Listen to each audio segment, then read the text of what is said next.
going through a private equity transaction, it can either go one of two ways.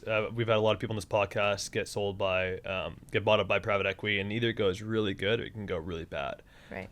Tell me some of the ups and downs of being acquired by private equity, and what have they done for you that's been positive? Maybe some of the things that have been, a little bit questionable. Walk us through that journey.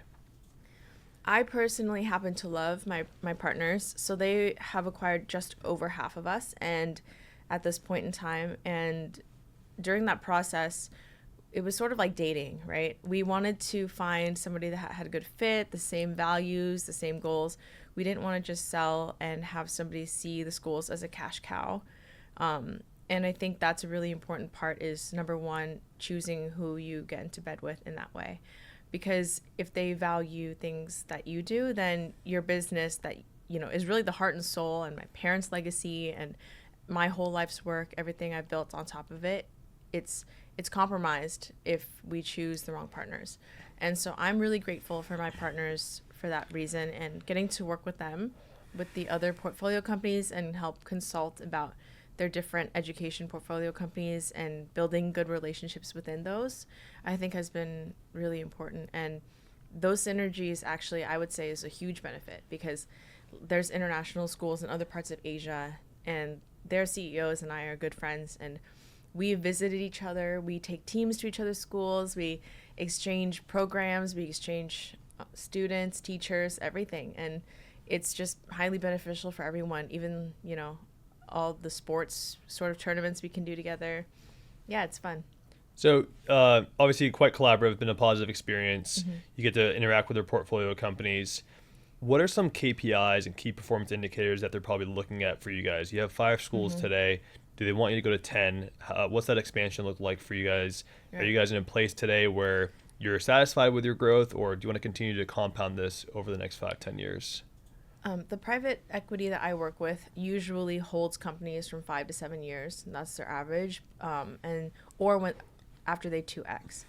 So since we've already reached a point that they're comfortable and happy with, now I believe they're really just trying to scale and see how much further we can go in a certain amount of time, and then also just sort of see how they use us as a sort of bar for the other international schools that they have to compare to, and see if we can all get on the same level and work together.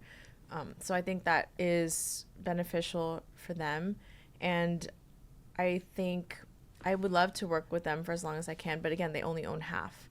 So once they exit, depending on what happens after, I don't know if for my personal shares I'll stay on or exit as well, but I would never do anything if I felt like the school wasn't in good hands. Yeah. Right? Like, it is like my baby in this way, where if I find that someone else could come on as CEO after this next sale and whatever, that would be better. I would want that for my baby. So I would want everyone to be taken care of, and everyone that works for me be taken care of. And yeah.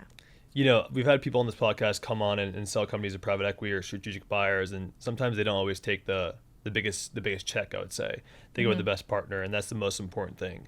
And I think that's the best perception you can do of building a business and then selling it off over time. Lynn, what is one of the hardest inflection points that you've had in the business thus far? You travel from Orange County to Thailand. You're on calls, at 1 a.m. I have the unfair advantage of knowing your life a little bit more than most. Tell us about that. Like, what's been the biggest challenges of building this company? I do think going from founder and shareholder to CEO is a much less glamorous transition than people might think. It is really, you get to do all of the things that nobody else really wants to do or knows how to deal with, like very difficult parent situations, staff arguing with each other, things like that. And that is probably the more difficult part, because I kind of just go, okay, I didn't sign up for this to feel like a babysitter for, grown men, right? But I do feel like it's all part of it. And as long as the why is still there and the mission is there, and I don't lose sight of the part of it that is realizing that all of those like little hard things are necessary for it to happen, I'm good. But it is tiring at times, and there is some conflict, right? So the private equity is great, just like any partner, as perfect as they can be, but they also have their own agenda. Yep. And I do feel responsible from the founder's side to protect the integrity of everything, and sometimes there's a clashing and butting of heads, and so I try to keep everyone reactive and sort of play this middle part. I'm also trying to bridge this gap between my Western staff and my local Thai staff and everyone in between, and sometimes being the mediator all the time and having not showing emotion, but to be the mediator all the time and not be reactive even when you really want to be, or people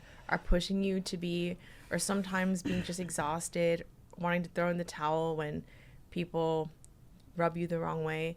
It's just important. I think I would have given up a long time ago if I didn't really, really care. So I think sometimes I just have to remind myself why